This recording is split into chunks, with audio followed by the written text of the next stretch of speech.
PK in the universe, and I am back again. And today I'm here to talk about the game Cathedral. Cathedral, of course, is going to be on the double pack with Always Awakening, which is coming out November 4th, which is next month at the time of this recording. And recently, fellow Evercade enthusiast, Sir Toppin Hat, he reported that there's some pretty exciting news about this particular game that's in this double pack. And that news, I'll just read the tweet for you guys. Exciting Evercade news, there's no save states in forthcoming game Cathedral. Being a native port, there will only be save options in-game, the old-fashioned way like we used to do. That should make it more fun to try and see all 600 rooms. Happy gaming. So Sir Toppin Hat always has his ear to the ground with the latest Evercade stuff. I trust him as a source. He always knows what he's talking about. And it makes a lot of sense, honestly. It makes perfect sense, because think about this. This is a game that's available on multiple platforms. This isn't a ROM running on an emulator. This is a game that's actually, on Nintendo Switch, on other consoles. I personally have it on the Nintendo Switch. And from my experience playing the game, it makes a lot of sense why you would not really need save states anyways, because there's a lot of save checkpoints like everywhere in this game. They're like everywhere. You should not have a problem, playing and enjoying this game without save states. I personally think it's not a bad thing at all. Some people were a little sour on it, I guess, in the comments, but overall, I think most people were kind of like, it is what it is. What do you expect? It's a native port. It's the first native port from Evercade. I love the topic of save states. I think save states absolutely have their place. For example, recently I've been streaming the game Dedius. Dedius is a game that has 11 different endings. 11 different endings. And originally was a Game Boy game. I can't imagine having the original Game Boy version and playing it on original Game Boy and having to go back and basically start the game over from day one each time just to get that different ending each time. Save states are a lifesaver for games like that. If a game is really hard and you're playing it at your own leisure, yes, save states are great.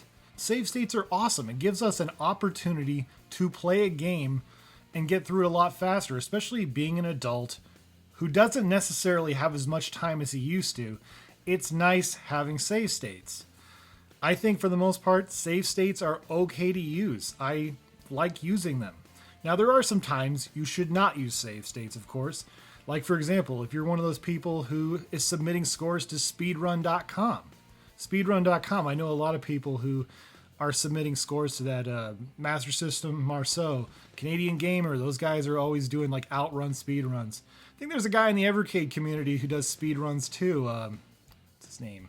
Like Joshua8600. I think I've seen him in the Discord a little bit. Yeah, I think he does some speedruns too. And yeah, so a lot of people do speedruns. In the case of speedruns, obviously save states are a no-no and are a bad thing, and you should not do that, especially when submitting stuff for an official competition. That, to me, I feel like I'm the kind of person, I feel like that's not right. If you're doing it for an official competition, you need to do it the right way, of course. In that case, save states would be wrong. There's also a lot of people who talk about, of course, what does it mean to beat a game or finish a game or complete a game?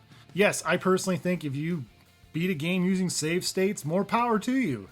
That is beating a game or completing or finishing or whatever verbiage you'd like to use. It doesn't really matter to me. If somebody says, I did a no death run of Contra and they used save states, obviously I think that's pretty faux pas and obviously not a real 100% death run or whatever.